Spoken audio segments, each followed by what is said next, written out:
Imagine um apagão em uma noite tranquila, quando um engenheiro elétrico sai para investigar e se depara com algo que desafia toda a lógica: uma luz intensa, um objeto metálico flutuando no céu e seres enigmáticos que se comunicam diretamente em sua mente. Marcado pelos horrores da Segunda Guerra Mundial, viu sua vida virar de cabeça para baixo. Entre encontros com seres de aparência angelical, tecnologias que desintegram e reintegram corpos, e previsões de catástrofes que realmente aconteceram, ele se tornou testemunha de eventos que conectaram o humano ao extraterrestre. Mas o que acontece quando suas advertências são ignoradas e 70 mil vidas são perdidas? Esta é a história real de mistério, tragédia e legado que você está prestes a conhecer. O homem que conversou com seres de outro planeta. Eles previram uma tragédia anunciada por extraterrestres. O caso de Vlado Kapetanovich. Você já se perguntou o que realmente acontece no céu e no mar? O que está oculto além do que os olhos humanos podem ver? Bem-vindo à Constelação Imaculada, onde os mistérios do cosmos se tornam realidade.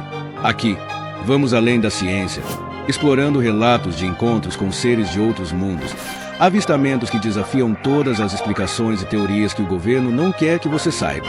Prepare-se para questionar tudo o que você acredita sobre o universo. A verdade está lá fora, e nós vamos atrás dela. Inscreva-se agora, porque a realidade que você conhece pode nunca mais ser a mesma. Vlado Kapetanovich nasceu em 13 de abril de 1918, na cidade de Kolašin, Montenegro. Sua juventude foi marcada por períodos de instabilidade devido à Segunda Guerra Mundial, que o forçou a se deslocar por diversas cidades da Europa. Traumatizado pelos horrores que presenciou, Vlado decidiu buscar um recomeço longe do cenário de conflito.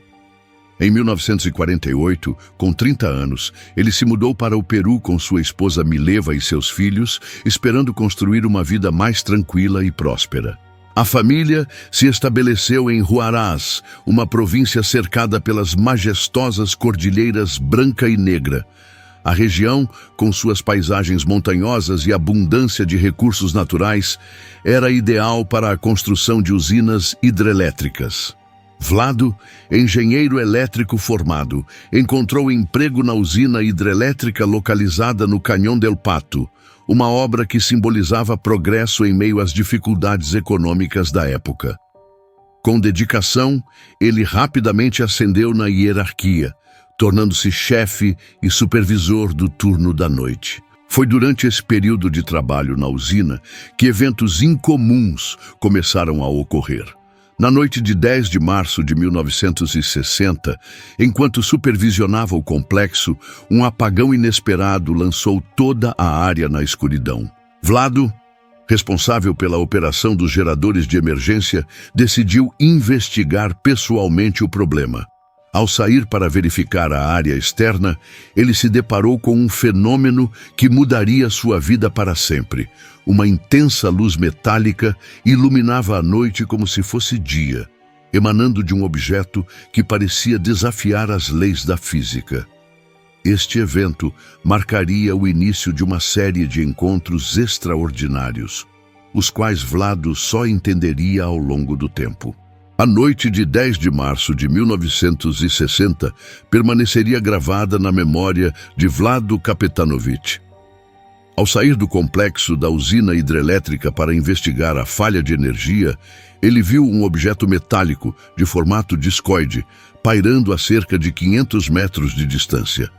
A luz intensa que emanava do objeto era curiosamente agradável aos olhos, permitindo uma visão clara do ambiente ao redor. Inicialmente, Vlado pensou que se tratava de uma tecnologia militar avançada, talvez um avião ou helicóptero em teste, o que alimentou sua desconfiança e o fez querer se aproximar. Antes que pudesse avançar, alguns trabalhadores locais o alertaram. Eles afirmaram que o fenômeno não era novidade na região e que aquele objeto pertencia a visitantes de outro mundo. Os moradores da área, muitos deles camponeses e nativos, referiam-se a esses visitantes como apunianos, Segundo suas histórias, esses seres divinos vinham de um planeta chamado Apu e eram conhecidos por ajudar a comunidade em tempos de necessidade. Vlado, cético e resistente a tais ideias, descartou os avisos como superstições e continuou avançando, determinado a investigar o que considerava uma intrusão. A poucos metros do objeto, Vlado encontrou 2 seres altos e imponentes. Eles mediam cerca de 2 metros de altura, tinham pele clara e olhos azuis penetrantes. Vestiam roupas brilhantes que se ajustavam perfeitamente ao corpo e portavam capacetes que deixavam seus rostos totalmente visíveis. A serenidade e a postura desses seres contrastavam com a desconfiança e tensão de Vlado. Sem trocar uma única palavra, eles se comunicaram telepaticamente, assegurando que não eram uma ameaça.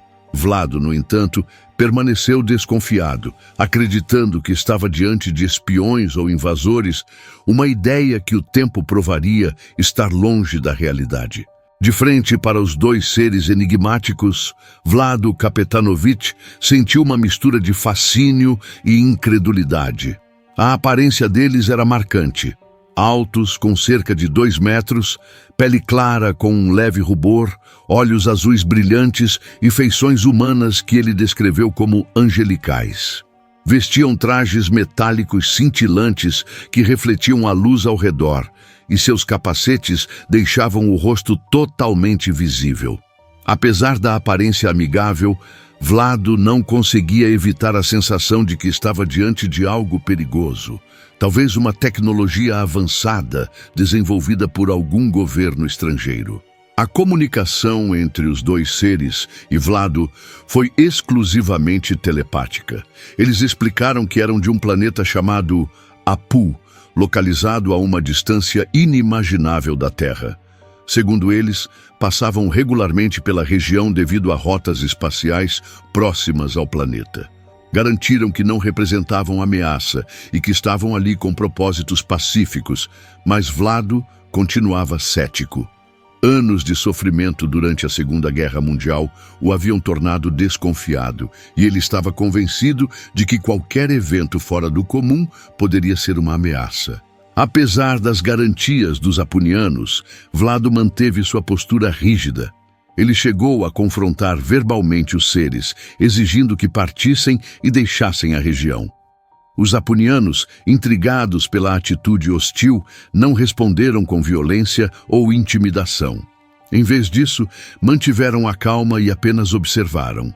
Vlado, preso em seu ceticismo e recusando-se a aceitar a possibilidade de que estava diante de algo além da compreensão humana, retornou ao complexo da usina com mais perguntas do que respostas. Ele ainda não sabia que aquele seria apenas o começo de uma longa e transformadora jornada. Alguns meses após o primeiro contato, Vlado Kapetanovich se encontrou em uma situação inesperada que desafiaria ainda mais seu ceticismo. Durante uma caminhada com seu amigo Gomes, os 2 se depararam com uma família desesperada na região montanhosa de Huaraz.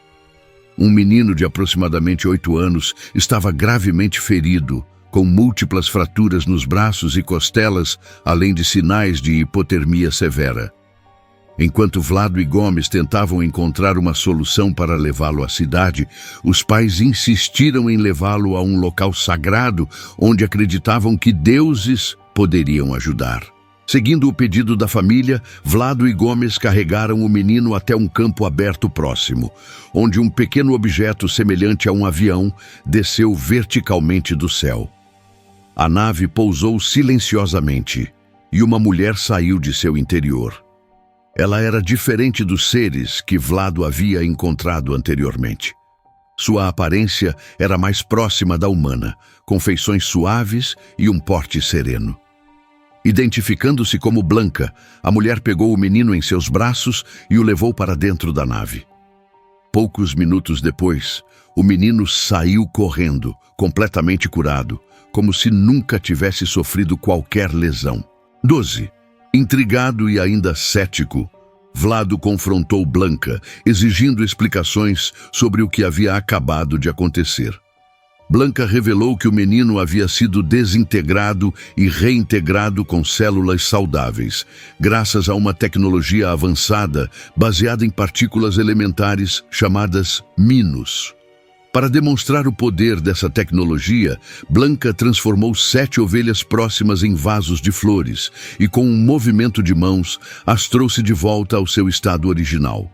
Vlado, incapaz de compreender a ciência por trás daquilo, ficou dividido entre acreditar no que via e negar a realidade extraordinária diante dele. Após o encontro com Blanca, Vlado Kapetanovich foi convidado a entrar na nave Apuniana, onde uma revelação profunda o aguardava. Dentro da nave, ele foi levado a uma sala oval brilhante, equipada com telas que exibiam imagens tridimensionais.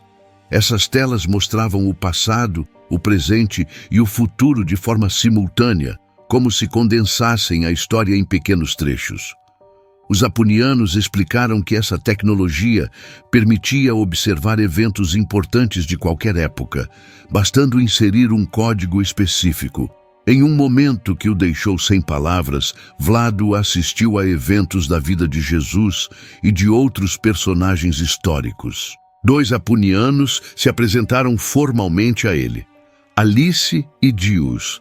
Eles explicaram que pertenciam a uma civilização antiga e avançada, escolhida por um criador para proteger a vida em planetas habitados. A missão deles era preservar o equilíbrio natural, monitorando e ajudando civilizações menos desenvolvidas a progredirem de forma pacífica. Dius revelou que a Terra já havia enfrentado 2 extermínios massivos devido à ganância e ao egoísmo da humanidade, o primeiro pelo fogo e o segundo pela água. Eles estavam agora na 3ª tentativa de povoamento, mas alertaram que um novo desastre poderia ocorrer se o comportamento humano não mudasse. Durante a conversa, os apunianos explicaram que sua civilização vive em completa harmonia, sem governantes ou conflitos, priorizando a educação e o bem-estar coletivo. Eles descreveram como usam uma tecnologia avançada para manipular o clima e proteger o planeta, incluindo a manutenção da camada de ozônio. A filosofia de vida deles era baseada na cooperação e na união, algo que tentavam ensinar às civilizações que encontravam. Para Vlado, a clareza e a profundidade das explicações deixaram uma marca, mesmo que ele ainda se sentisse dividido entre o ceticismo e a admiração pelas informações que recebia. Durante seus encontros com os apunianos, Vlado Kapetanovich recebeu uma previsão alarmante que ele nunca esqueceria. Dius e Alice mostraram-lhe uma imagem clara e detalhada de uma catástrofe iminente em Yungay, uma cidade próxima a Huaraz. Segundo eles, um grande terremoto ocorreria, provocando um deslizamento de neve das montanhas que destruiria completamente a cidade. A tragédia, explicaram, estava prevista para acontecer cerca de 1 ano após o primeiro homem pisar na Lua.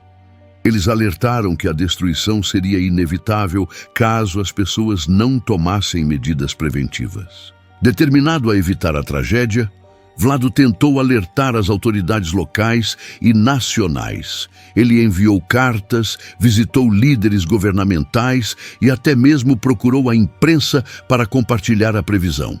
No entanto, sua história foi recebida com descrença e zombaria. O ceticismo das autoridades e da população local era uma barreira intransponível. Em 20 de julho de 1969, quando Neil Armstrong deu o famoso primeiro passo na Lua, Vlado intensificou seus esforços, mas continuava sendo ignorado. Sua frustração crescia à medida que sentia a inevitabilidade do desastre que estava por vir. Às 15h23 de 31 de maio de 1970, o desastre anunciado pelos apunianos se concretizou. Um terremoto de magnitude 7,8 sacudiu a região, provocando o deslizamento de uma enorme massa de neve e detritos dos Andes. A cidade de Yungay foi enterrada, junto com mais de 70 mil vidas. O impacto foi devastador, deixando milhares de feridos e desaparecidos. Vlado, consumido pela dor e pela impotência, viu sua previsão ignorada se tornar uma realidade trágica. Anos mais tarde, documentos e testemunhos comprovariam que ele realmente tentou alertar as autoridades, mas infelizmente era tarde demais. Após o desastre de Yungay, a vida de Vlado Kapetanovich mudou profundamente. Embora devastado pela tragédia que ele havia previsto, o evento deu início a um lento processo de reconhecimento. Autoridades locais e estudiosos começaram a investigar os relatos e documentos que ele havia apresentado antes do terremoto. Aos poucos, o ceticismo inicial deu lugar a um misto de curiosidade e respeito por suas experiências com os apunianos. Vlado passou a ser procurado por pesquisadores, jornalistas e entusiastas da ufologia interessados em compreender o que ele sabia. Durante as décadas seguintes, Vlado compartilhou detalhadamente suas experiências em livros, conferências e entrevistas. O mais famoso de seus trabalhos, 170 Horas com Extraterrestres, relatava cada encontro e as informações transmitidas pelos apunianos. Ele descreveu viagens ao planeta Apu, onde testemunhou uma sociedade que vivia em harmonia plena, com tecnologias avançadas e filosofia de vida baseada na cooperação. Em conferências, ele inspirava plateias ao mostrar que os apunianos não representavam ameaça, mas traziam mensagens de mudança para a humanidade. Seu discurso humanitário e pacifista era aplaudido de pé, principalmente na primeira Conferência Internacional de OVNIs. Vlado faleceu em 2005, mas seu legado permanece vivo como um dos casos mais intrigantes da ufologia mundial. Sua história continua a inspirar debates sobre a possibilidade de contatos extraterrestres e o impacto que esses eventos podem ter na sociedade. Muitos consideram seus relatos uma advertência para repensarmos nossas atitudes e prioridades como civilização. Até hoje, estudiosos analisam os detalhes de suas experiências, que de forma impressionante anteciparam conceitos de tecnologia e ciência só compreendidos anos depois. Vlado Kapetanovich se tornou um símbolo de resiliência, fé no desconhecido e a busca por um entendimento maior sobre nosso lugar no universo.